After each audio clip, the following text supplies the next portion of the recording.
Good news! Thanks to big tech companies, we're all going to live forever. The bad news is you're going to have to give them even more data, or even the most private data, especially that. Hello there, you 5.5 million awakening wonders. Together we learn and grow. The light within us burgeons and spreads. We learn how to communicate openly and lovingly, with tolerance, openness to one another, in spite of all the odds. If you want to come to a one-day event with me and Wim Hof, register for my mailing list. Become a part of my weekly bulletin community. There's a link at the end. I'll put it up there where I'm pointing now. You'll see it at the end. Join the old mailing list. For now, though, let's focus on the important news that a Metaverse company has come up with a way of us living forever. Let's see how they can make a few quid out of it. A Metaverse company, first of all, you'll realise that Facebook changed their name recently to Meta because Metaverse is not just a Facebook thing, it's a new phenomenon. There's a thing called Metaverses, and in order to make themselves the Coca-Cola of that thing, they changed their name from Facebook to Meta because that's the future of the world that we're moving into, and they didn't want to be left with the luggage of their Facebook name. Hey, it's Facebook! Oh, baby! Like some dirty old granddad in the corner. That's why they changed the name to Meta, so that you say Coke automatically. Oh, Metaverse, it must be that Facebook thing. Well, it ain't. There's loads of them. Metaverse company is offering the chance to live forever in its virtual world, even after you die in real life. I've got two things I want to say here. Firstly, you cannot get into the sacred realm of the seed of consciousness via technology because it's impossible. And two, what are they up to? What are they trying to get out of this? What's the angle? You know what people fear above all else? Yeah, death. It's death. Good. Right. Let's promise them that they can avoid death and then take all of their data, all their private information, and get even more control over them and their lives. Oh no, we can't do that, can we? Yes, we can. We are doing it right now. That's literally what we're doing. Somnium Space has revealed plans to offer immortality to its users with a new Live Forever mode. I've always been a bit scared of death, the fact that this is final, terminal, can't go on. Can I avoid that? You certainly can. Okay, what's the price of a ticket? We'll tell you. They would need to provide a large amount of personal data to Somnium Space. They start, don't they, there? They start with, we need a large amount of data. What would persuade people to give us a large amount of data? God, well, people surely by now have realised that what the internet does is promises you stuff and tells you it's for free while simultaneously mining all your data, selling it to advertisers, turning you into just a unit of consumption, an agent of consuming and purchasing, stripping you of your autonomy and freedom just to turn you into a full-time 24/7 365 consumer. Everyone knows that now. No one's going to fall for it again. Never, ever. What if we promise them eternal life? Oh God, yeah, then they might. Artur Sikov, CEO and founder of Somnium Space, recently revealed to Vice his plans to add Live Forever mode. The intention is for your immortal avatar to move, talk and act just like you. I don't care what my immortal avatar does after I'm dead. I'm dead. I'm not there anymore. Hopefully by that time I've realised the truth of oneness, that there is a consciousness behind my material form and I can rejoin that even if it's impersonal. I'm not going to be thinking, oh, I hope West Ham are doing well.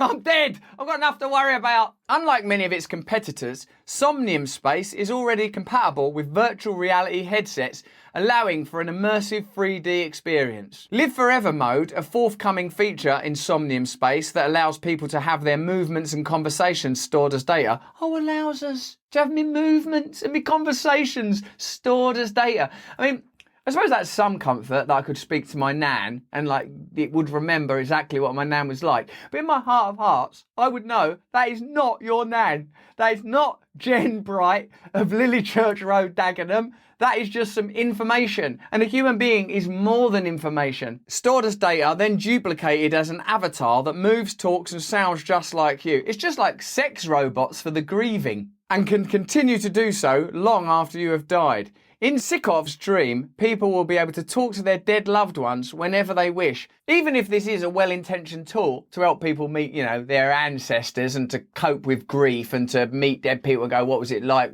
during the war, Granddad? That's perfectly sweet and perfectly fine. But I would say this. If, as a concomitant component of that, it takes all of your data, that's something that you should be aware of. All we need is all your data to make it as articulate and authentic as possible. Interesting. Has the internet got a history of taking data and misusing it? And second, when inevitably this technology ends up in the hands of tech oligarchs and the mightiest people on the planet, what do you think their priority is going to be? All we want is for the people of the world to meet their dead granddad and have a good old chat about the allotment. That's all we've ever dreamed of. It's just people of the world Talking to their dead granddads, do you want to make any money? Money? Oh, no. Do you want power and influence? Do you want to mind consciousness, direct behaviour? Do you want to collaborate with governments around the world till people don't even know what they think anymore because they're spellbound and hypnotised in a constant state of consuming, having articulated products bombarding them, fireworks in the mind, no peace, Oh, no, where are you getting this from? When Mark Zuckerberg gets hold of this shit, do you think it's going to be good for humanity? Ghostly Phil Calf Zuckerberg staring down into your mind, using your dead granddad to look at what arse ointment you're going to need to buy next week. Hello, it's me, Grandpappy. Back in my day, it was just a horse and cart. How's your asshole? Oh, not been that well, actually. Here, why not try this new asshole cream? It's what your granddaddy would have used if he was alive. Literally, if I die and I have this data collected, people can come, or my kids, they can come in and they can have a conversation with my avatar, with my movements, with my voice. You will meet the person and you would maybe, for the first 10 minutes while talking to the person, you would not know that it's actually AI. That's the goal. I agree that that's miraculous that can be achieved. It's brilliant. What an achievement. But those achievements, I believe, should be directed at creating a genuine, if not utopia, that doesn't seem realistic, a well-functioning set of systems where human beings can communicate freely, can run their own lives, all the stuff I'm always banging on about. Don't use it to suspend the illusion that we can live permanently, and certainly don't use it to capture data and ultimately to sell you intimate creams for your most private parts using your dead grandmother's face to offer you some new kind of ass ointment. We've discovered who the best brand ambassador would be for our ass cream. Who's it going to be? LeBron James? Beyonce? You know, if Beyonce uses this on her ass, why wouldn't you use it on your ass? Better yet, your dead grandmother, back from the grave to sell you ass cream. We couldn't, could we? Hello, Russell. It's me, your grandmother. I'm American now because more Americans watch these videos than English people. So, we made a few changes. God, Grandma, why are you back? To tell me that you're proud of me, that you love me, that I've become everything you hoped I would become? Yes, all of that. But also, is your asshole okay? Sikov believes he is creating a more responsible business model that he hopes will allow users to feel comfortable forking over limitless amounts of data to the company for analysis. The Live Forever feature will be off by default, and the company says it will not collect data on anyone unless they opt to pay for it. Have we been here before? The company hopes to make the price as low as possible. Very kind. Somnium Space charged early adopters around $50 a year, but Sikov predicted the intensive costs of data storage will always necessitate some payment. Yeah, until they adapt the model, make it free. It's free now, but your grandma's coming back to sell you butt cream. I'm not querying the ingenuity of Sikov or the many brilliant people working on AI, the geniuses that have emerged in this field. What I'm saying is that as we currently have a system that requires data harvesting, control of data, as we currently have a system where governments and big tech collaborate in order to share the power generated by these new unique technologies, unless those things are meaningfully changed so that ordinary people have control, ownership of their data, and awareness of the great potency of these already existing social media companies and big tech companies, this is just another dangerous advance. It won't be used for good, will it? It won't be used to help you meet your dead gran and get over your grief. If it is, that's a byproduct, like it always is. It's always a byproduct of the pursuit of profit and power because of the ideals. If we had a system where the objective was to, create as many aquariums as possible, then this would be used to create more aquariums. We know what our system does at the moment. We're not naive anymore. We're not children. And I have a particular interest in us not neglecting spiritual growth, that aspect of growth that can only come from not having things, from relinquishing things. I'm not saying you should be poor and have nothing and all of that stuff.